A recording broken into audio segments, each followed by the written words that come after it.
Welcome to the third episode of Seat at the Table, where we believe your technical skills will get you in the room, but your soft skills and business acumen will earn you a seat at the table. My name is Jerich and I will be your host. We are seeking to have candid conversations with leaders across all verticals and industries, diving into topics that will prepare and equip cybersecurity leaders by trying to extract the hard earned lessons from the years of experience that our guests bring to the show. And today's guest is no different. Today's guest is Naomi Buckwalter, head of IT and security, and she is also the leader of cybersecurity gatebreakers. Naomi, welcome to the show. Hey guys, what's up? Jerich, nice to be here. Thanks for having me. No problem. Thank you for coming on the show. Do you mind sharing your background with our audience? Gosh, talking about myself. Yes, everyone loves talking about themselves. Let's see. Hi everyone, Naomi Buckwalter. I've been in security and technology for about 20 years now. I love everything technology. I think it's only because I'm terrible with people. I don't know about you guys, but learning about people and learning how to deal with people, that took me a long time for sure. So it wasn't until recently, I would say within the past 3 or 4 years, where I kind of understood that you need those soft skills. You need that emotional intelligence in order to be more effective as a security person. So I've been working on that every day, trying to get a little bit better. Well, I don't think you are unlike many others. Part of the reason why we created this show is because I personally believe people are the core component of leadership.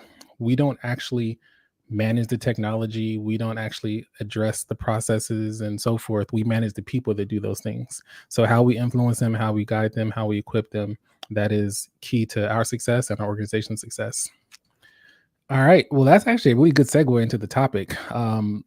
So, the first couple of shows, I have not been able to allocate the time to answer any questions, but I will try to be a lot better at this. Naomi, please, if you see questions come up, go ahead and let's answer them. I have kind of sucked at that in the past. Today's episode is titled Emotional Intelligence and Trust. And I want to make sure that we're all kind of reading from the same sheet of music when we talk about emotional intelligence. You may even hear us say EQ, which stands for emotional quotient. There are a lot of definitions out there, but I'm going to pull from a definition from Psychology Today, and I'm going to read this specifically. It says, emotional intelligence refers to the ability to identify and manage one's emotions, as well as the emotions of others. And through my research, most psychologists break it down into 4 domains: self-awareness, self-management, social awareness, and relationship management. All right, now that we can have that clear, no more reading, let's actually hop into the conversation. So my first question for you, Naomi, is we talk about EQ and how important it is. Can you share some examples of how emotional intelligence has played a part in the highs and lows of your career? Oh, I can definitely tell you about the lows, that's for sure. Like, oh my gosh, I don't know if anybody listening, if you guys have the same story, but I'd love to hear from you guys in the chat. So please put your experience in there. I'd love to talk about them and just be like, I was just like you. Yeah, that person, that was just like me. So in the beginning of security, I thought I was a special unicorn. I was like, oh yeah, I'm super intelligent. Like no one else can do this, only smart people. And I was kind of a jerk. I was definitely very, very rude and condescending and smartest person in the room kind of thing. There's a wonderful book by Christian Espinosa. You can go out and buy it, guys, Amazon. Smartest person in the room kind of really put more words around how I was actually acting back in the day. So 2007 when I started in security, this is how I was. I would enter a room. I'd just leave my advice that I thought was right, and then I would just walk out, right? Like somebody, and then and not only that, I would give them advice, not understanding what their problem was. So I wasn't giving them good advice. I wasn't whoever it was. So it could have been a developer, it could have been a manager, it could have been anybody really. I'd walk in, I'd say, "Here's how you're going to do it." And then I would just leave. It was just awful, awful, awful. Eventually, I realized after a couple of years of this, no one listened to me. And then we would start seeing problems. The vulnerabilities started stacking up. No one would fix things, or when they fixed them, it wasn't done well, right? And it just became. I just started realizing that the impact that I was having was hurting my company. A big mutual fund giant named Vanguard, by the way back in the day. I was there for 12 years. And I realized it's not really helpful for both my career and my company, and it wasn't helping anyone. I had a lot of those experiences. So not just that, it wasn't just those couple of years. It was more than that. It was me interacting with my teammates, me interacting with my peers and coworkers and people within the industry, where I wanted to be the smart one and I wanted to show people how much I knew. Because I think deep down, Jerich, I was super insecure. There was so much I knew I didn't know, right? Because in security, you really can't be an expert in everything. There's just not enough time. There's always technology is always changing. You're not inventing things, like you're just really consuming other people's technology and putting security on top of it. So there's not a lot of things that you can be an expert in. Yes, you can be an expert in like a couple of domains here and there, but across everything, like I wouldn't say I'm even close. And so when I started realizing this, I'm like, wait, there's a whole bunch of stuff I don't know. I started realizing there's work that I needed to do on my own. And when I started doing that, I started building my emotional intelligence. I was like, oh, wait, so I don't have to be the smartest person. I don't have to pretend I know everything, because I don't. I actually don't. And it's okay.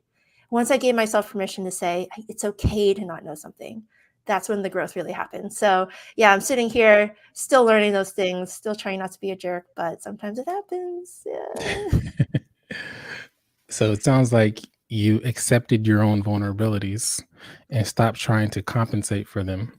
Oh, there you go. I'm patching my vulnerabilities. Yes, I'm still uncovering them. Yeah, I'm doing a, threat mapping right now. But that's the thing. It's just being self-aware. Like you had mentioned, one of the 4 pieces of emotional intelligence is self-awareness. I totally agree with that. Yes, psychologists that I don't know who made that up, I agree with you.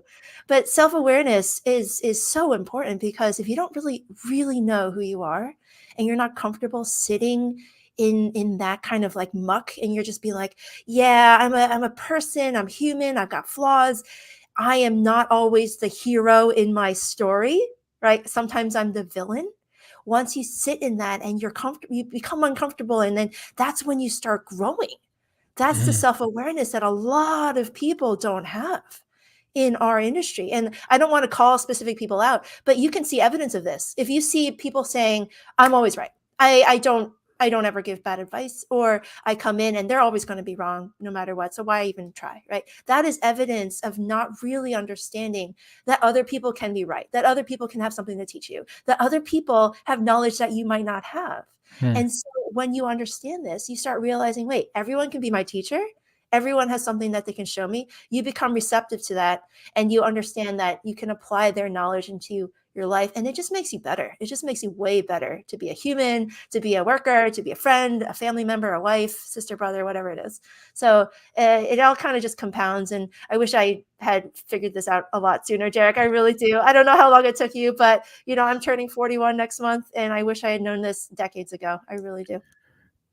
Yeah, you asked me how long it took me. I don't think that there's an end state. I mean, this is something that you're constantly working on. And, some people are, further down the spectrum than other people, mainly because they haven't actually tried to work on it. But so you've talked a lot about the self awareness side of it and regulating yourself. What about managing the emotions of others? Have you had to find yourself in a situation where you actually have to manage the emotions of others, whether it be someone on your team or even, a leader or a stakeholder that you're working with? I know that's also a big part of this. Oh yeah, for sure. Well, I don't know. I sometimes I get a little it's hard, because you can't change somebody. You can't. You can only influence them, and try to get them to see your point of view. But you can't just go in there and be like, you can't be upset anymore. You're not allowed to be angry. You're not allowed to be frustrated. You can't. Like you can't. They're not a machine. You can't just push a button and have them understand that it's like better for them if they weren't angry about something, whatever it is. Like, or if they're frustrated, or they're like tired. Like you can't just be like, all right, you're done. Like you can't do that anymore. Hmm. That's not possible. You can't do that as a human. That's not possible. You can do that to a machine. You can like reboot a machine, right, and be like, and you're no longer running out of memory. Like, but you can't do that to a human. So what you can do then is empathize with them and Hmm. say, I understand you're frustrated, and I would be too. And you say exactly those words. You say, yeah, I would be completely frustrated if I were you, and I've been there. And you tell them your own story, and then you say, and here's what I would do if I were you, right? And just say, since you understand them, you empathize, and here's what I would do, since I've been there, or here's what I do if I were you. I would do this, and this is how I would help myself, whatever. But as long as they understand that you're on their side and that you understand them, it's so much easier to get them to like, snap out of it if you want them to. But there are ways of doing that, and that, again, using that emotional intelligence, understanding humans. So the way I see it, there's a progression, right? When you're self-aware, you identify that there are areas in yourself that suck, right? So it'd be reasonable to anticipate and expect that there are areas in other people that maybe aren't where they need to be as well. And when you recognize that, your expectations for them potentially change, but you can also cater to that. So if you understand that someone is weak in a certain area or someone receives a message in a certain way, you can tailor your communication, you can tailor your strategy, and so forth when you're working with an individual person. I like to say that empathy is trying to see through someone else's eyes and actually caring about what you see, right? So that's the next part of it, and I think that's a good segue into the next portion. We want to talk about trust. At the end of the day, I think it all comes to trust. People aren't going to trust you unless they believe you truly care about what they care about. Talk about security, and I've talked about this a number of times on all the previous shows. Historically, maybe you fit into this category, please let me know. Security people would tell people no when they wanted to do something that didn't make sense because you were the smartest person in the room, and I know that this is not a good idea, so no. And as you introduce emotional intelligence to the mix, you say, well, why does this matter to them? Why do they need to do this? How does this affect my organization at large? Ultimately, I don't exist if the organization is not doing well. How do I figure out how can I actually help them get to where they're trying to get to? And when they think you feel that way, when they see you demonstrate that on a regular basis, I think that leads to trust. But I'm curious on your thoughts on that. Yeah, I mean, there's nothing there I disagree with for sure. I think there's little things you can do every day to build trust. And someone told me this, like, and it really stuck with me. But it takes a lifetime to really build trust, but only 1 minute to like tear it down, right? So I'm Hmm. always very aware of what I'm saying and doing.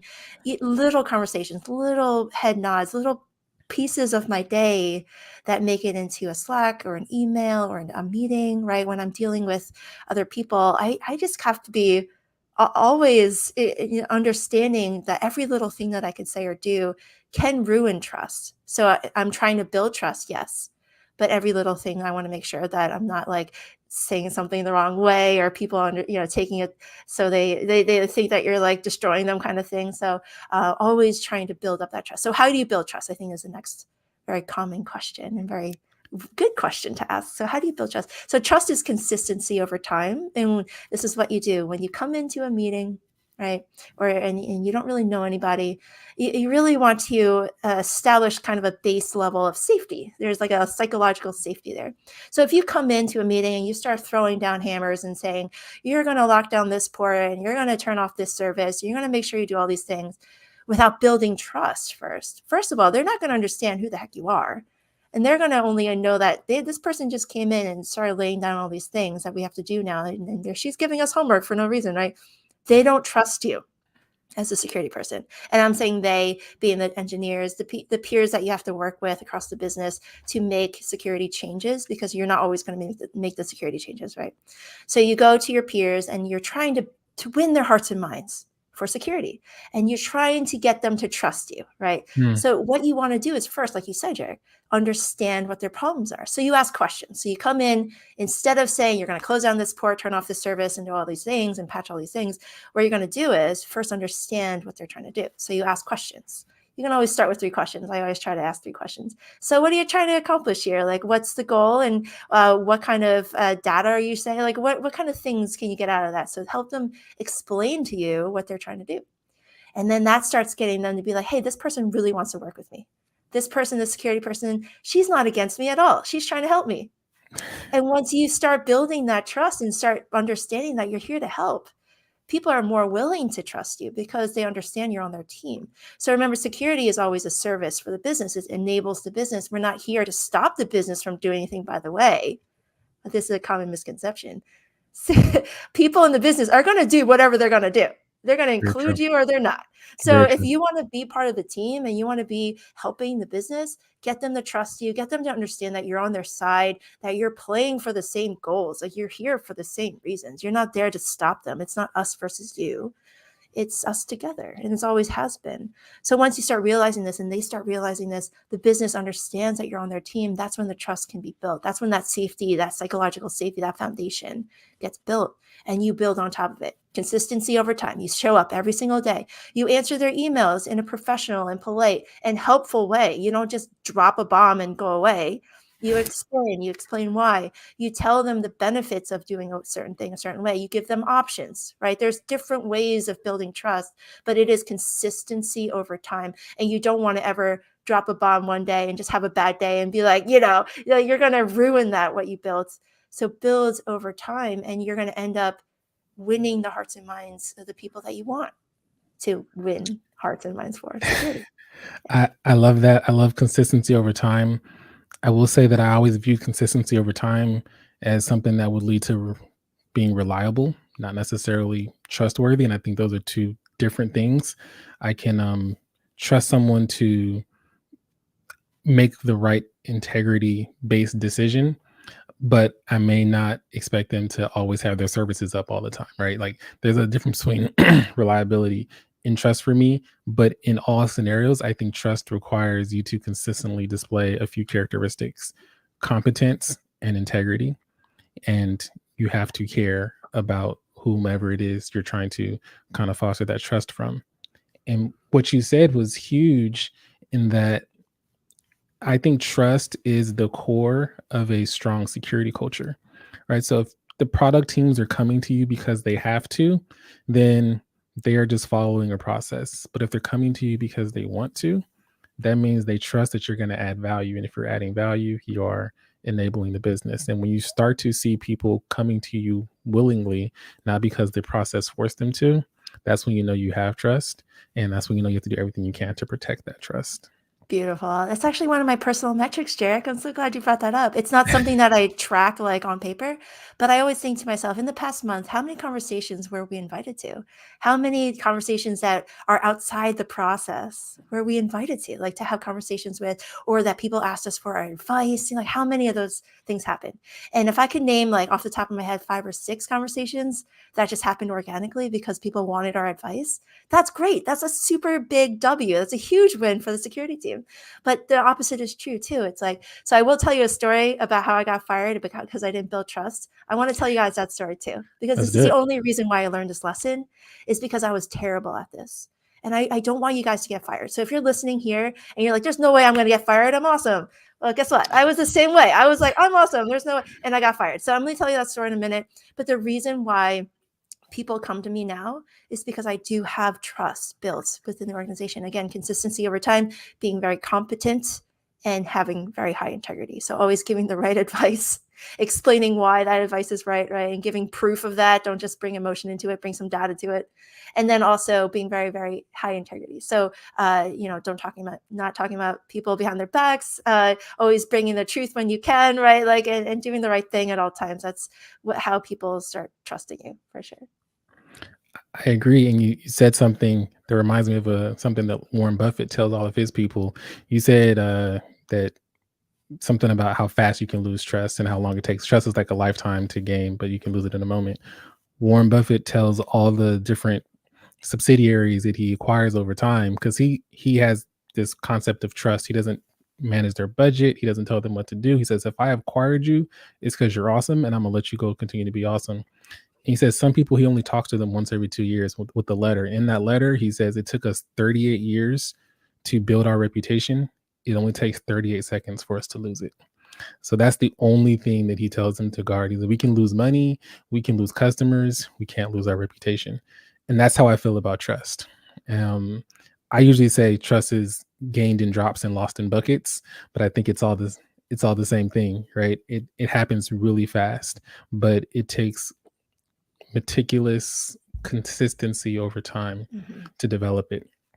Have you ever found yourself in a situation where someone just didn't trust you and you had to find ways to establish and build that trust with them? Well, I'm happy to share my story about how I got fired. Just- So, yeah, and then I can tell you what I learned from that. So I think please that do. kind of answers your question, but not directly. So this is 2017, I think now, 2018 or so. I can't really remember. So not too long ago, actually, I got fired. Happy to say that I got fired. By the way, I think more people should say this because you can learn more. It's like a postmortem. Why don't we share more information on postmortems? You're just like, yeah, we just know they got breached, but we'll never know why. Like, Mhm. it's like, no, tell us what happened. Anyway, so in this case, I got fired 2018. Yes. 2018.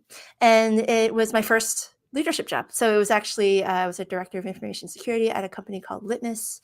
They're a very good SaaS company that does marketing software for, other B2B kind of things. And so I was hired to be their first security person, and I was building a security program. So I come in all cocky, like, how hard could it be? How hard is it to build a security program? I'm just going to throw some policy documents together. And that's it. But little did I know, there's frameworks, there's things that you need to follow, there's like guidelines and stuff. I didn't even know they existed. I was just like, what? I didn't know about the NIST CSF. I didn't know about ISO, right? Like, so all these things I kind of learned eventually. I ended up getting certifications on these things. But back then I had no idea. So I walked in very cocky. I've done this enough. I can just throw together policy documents like nobody's business. And I could just start telling people what to do, right? Because I come from a huge company called Vanguard. And who doesn't want to listen to me? Because I was there for 12 years and, I definitely know everything. No, definitely not. So I go in and I didn't build trust because I didn't win over any of the engineers with my attitude. I didn't win over my senior leadership with my attitude. I turned a lot of people off, actually. But Hmm. for some reason, they kept me around for like a year and a half. But I eventually got fired because I just wasn't able to make any impacts. I wasn't able to make any good decisions for the company. I didn't have any goodwill or any like political capital within the business because no one trusted me. Not only did I give blatantly like wrong advice at sometimes, I also gave them advice that didn't really help them. So I can't really think of one. Maybe it was application security because it's like my favorite domain ever. But I think I remember giving them like security header information that was just like wrong. I didn't look it up or anything like that. It was like 5 years old, and by that time it was deprecated. Like some of the security headers are deprecated by the time I got to them. So anyway, so I gave them wrong advice, right? So those little things added up over time, and it really just hurt me. I wasn't able to build trust in the beginning because I didn't give them the value that they needed. I didn't understand what their problems were. I didn't understand what they needed. I didn't understand the expectations. So a lot of this just came from me coming in like thinking I knew what they wanted and thinking they just needed policy documents. But no, they needed somebody to help them with the basics. Do asset inventory, do data discovery, do change management, do user like these are the things that they needed help with. And I had no idea because I didn't ask the right questions. I didn't understand what their business was. I didn't understand what they're trying to do. Even to this day, I can't really understand what they do, but you guys get the idea. So I got fired after a year and a half, and I learned so much from that.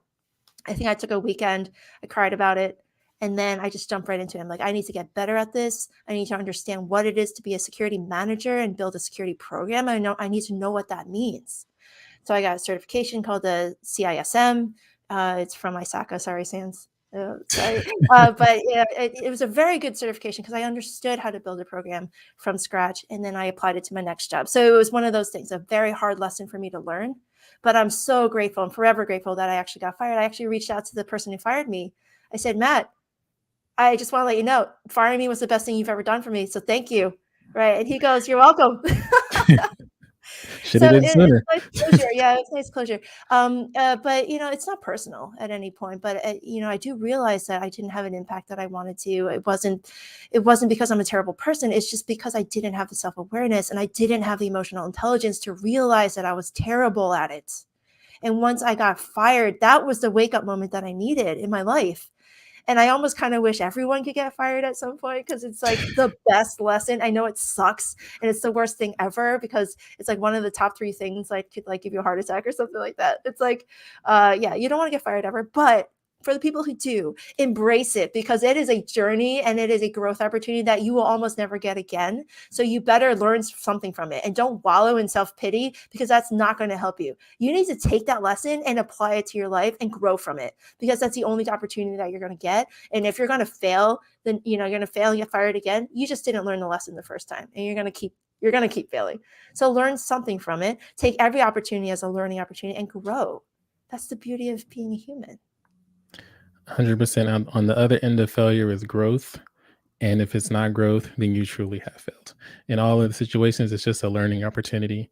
Since you gave a story, I'll give another trust story. I didn't plan on it, but here we are giving stories. This one's a little more positive, but I came into my organization after a cyber attack.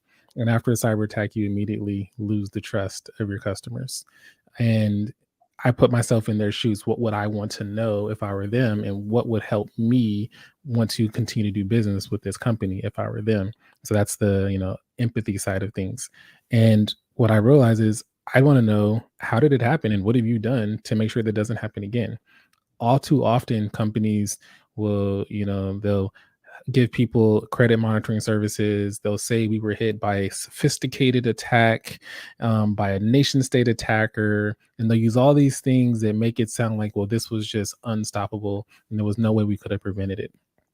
And at no point do I believe that any breaches are 100% preventable, but we can manage how bad it is when it happens. That is something I unequivocally believe.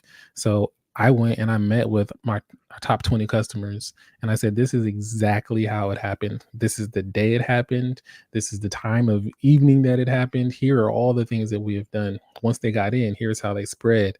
After they spread, here's how they tried to act on their objectives. Here's how we were not able to completely kick them out when we tried to. Here are all the things that we've done. And the complete transparency, telling them things that they didn't already know, that's important when it comes to trust, because that to me is transparency. When you answer someone when they give you a question, that's honesty. When you tell something to someone because they need to know it, that's transparency. And I think oftentimes we stop at honesty and we just hope that they don't ask that question. Like, you get that questionnaire and you're like, cool, I got all the answers to this one. Right? It's that approach. And I believe that actually helped develop trust with our customers, and we were able to continue to do business with them. But if they would have sensed in any way, shape, or form that I wasn't being authentic, that I wasn't actually telling them the whole story, I don't necessarily know that they would trust me. And I wouldn't trust a company if they were like that with me. So I guess that's my trust story. Love it. We are nearing the end of the show, and as everybody that's watched this show knows, my favorite part are the metaphors and analogies. I seem to think they're really important and powerful. We've had conversations in the past, and you gave me an analogy that I use the very next day when it comes to Log4j, by the way. I got like rave reviews. They think I did it. It's okay. But the point of the matter is I think there's a lot of value in sharing these things.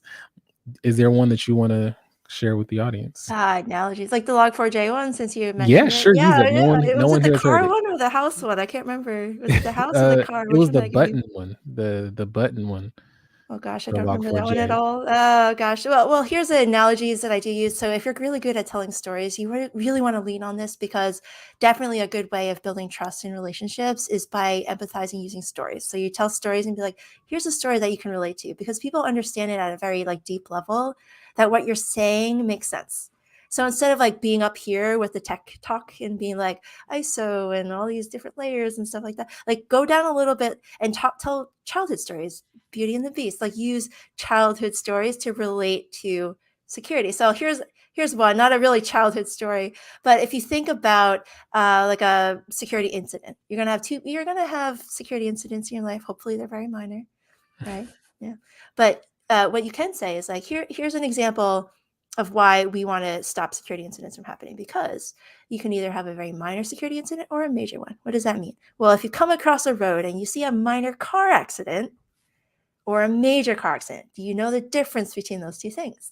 And people are going to think back to their life and they're going to say, yeah, I've come across some pretty minor car accidents. People don't stop. There's just a fender bender or whatever, and everyone just goes on their way.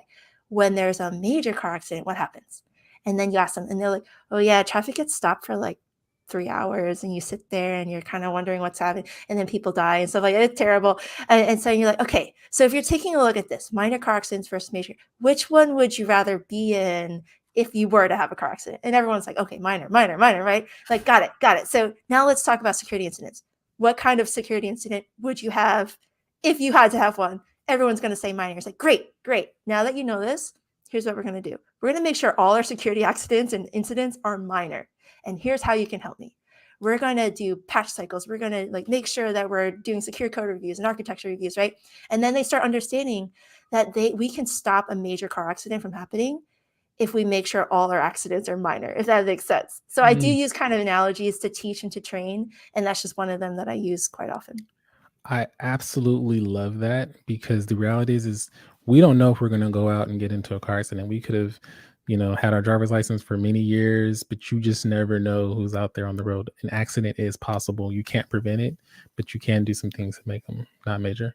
That's awesome. I think that is a great way to close our show. Naomi, I know people probably thought you were going to talk about breaking into cyber. I'm glad that you were able to show them another side of you. You are not just someone that breaks gates, but also someone that is a solid security leader. And part of that is building empathy and trust. Thank you so much. I appreciate you taking the time with us. Thanks, Jerich. Bye.